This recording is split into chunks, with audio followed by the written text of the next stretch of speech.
telah menghadapi berbagai tantangan dalam penanganan pandemi dan penyakit menular, terutama sejak merebaknya pandemi COVID-19.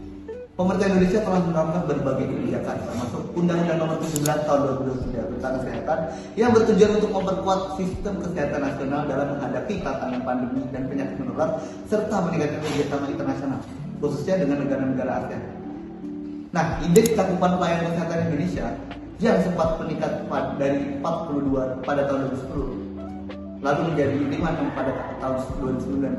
Pada akhirnya menurun hingga 55% karena adanya kesenjangan kesehatan, terutama dalam hal pengendalian penyakit menular.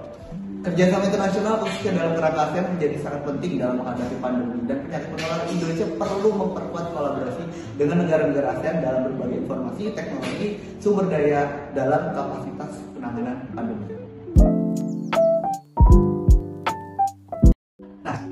Berikut merupakan beberapa pendekatan serta hasil yang kami terapkan untuk kondisi brief ini.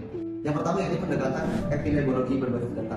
Dengan memanfaatkan data yang akurat dan real time, pemerintah dapat mengidentifikasi pola penyebaran penyakit dan menentukan intervensi tepat. Misalnya berdasarkan data WHO, tingkat infeksi COVID-19 di Indonesia mencapai 4,2 juta kasus dengan tingkat kematian 3,4% di tahun 2021. Nah, diharapkan dengan adanya implementasi pendekatan ini dapat mengurangi tingkat infeksi hingga 20% dengan intervensi yang lebih tepat waktu dan akurat.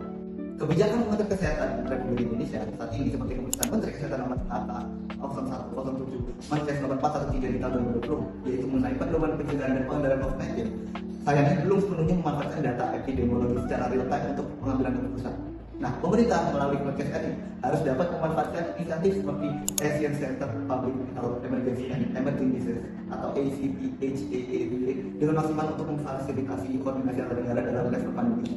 Yang kedua yaitu ada pendekatan kolaborasi multisektoral.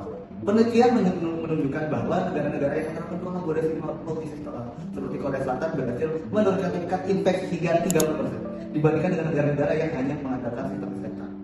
Yang ketiga yaitu pendekatan pengembangan teknologi digital dan inovasi dalam penguatan strategi pencegahan. Penggunaan teknologi seperti aplikasi pelacakan kontak di Singapura berhasil mengidentifikasi dan mengisolasi 80% kontak erat dalam waktu 48 jam.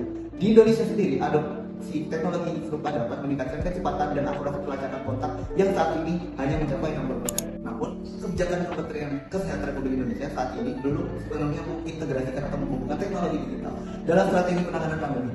Aplikasi pelacakan kontak yang ada seperti e-hack dan Peduli Lindungi masih memiliki keterbatasan dalam tata cakupan dan akurasi. Oleh karena itu penting bagi Kemenkes RI untuk mengintegrasikan teknologi digital dalam strategi penanganan pandemi dan penyakit menular di masa mendatang.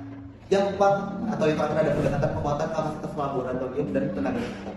Penelitian dari Kementerian Australia Indonesia untuk Kesehatan IATHSP dan Indonesia Mental University Network menunjukkan bahwa laboratorium di Indonesia memiliki kekurangan sumber daya dan kesiapan untuk mendeteksi penyakit menular baru dan muncul kembali.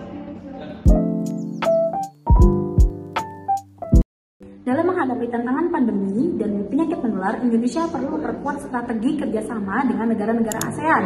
Meskipun berbagai kebijakan telah diterapkan, masih terdapat kesenjangan dalam cakupan pelayanan kesehatan dan kolaborasi antar sektor. Pendekatan berbasis data, kolaborasi multisektoral, teknologi digital, dan penguatan kapasitas laboratorium serta tenaga kesehatan menjadi kunci dalam meningkatkan kesiapsiagaan dan respon terhadap ancaman kesehatan di masa depan. Rekomendasi kebijakan yang pertama yaitu Kementerian Kesehatan RI harus memanfaatkan data epidemiologi secara real time untuk mengambil keputusan yang lebih akurat dan cepat. Hal ini termasuk dalam mengidentifikasi daerah-daerah yang memerlukan intervensi segera dan mengalokasikan sumber daya dengan lebih efisien. Ini termasuk pemanfaatan inisiatif seperti ASEAN Center for Public Health Emergencies and Emerging Disease atau ACPHAED sebagai bentuk koordinasi regional antar negara-negara ASEAN. Yang kedua yaitu Kementerian Kesehatan RI harus dapat memaksimalkan inisiatif seperti ASEAN Emergency Operation Center or EOC Network untuk memfasilitasi koordinasi antar sektor dalam mengatasi pandemi. Yang ketiga yaitu Kementerian Kesehatan RI harus terus mengembangkan serta menyempurnakan pengintegrasian teknologi digital seperti aplikasi eHAC dan Peduli Lindungi dalam strategi penanganan pandemi serta penyakit menular. Yang keempat yaitu pemerintah melalui Kementerian Kesehatan RI perlu mengembangkan kapasitas laboratorium dan menyediakan pelatihan berkelanjutan bagi tenaga kesehatan untuk meningkatkan deteksi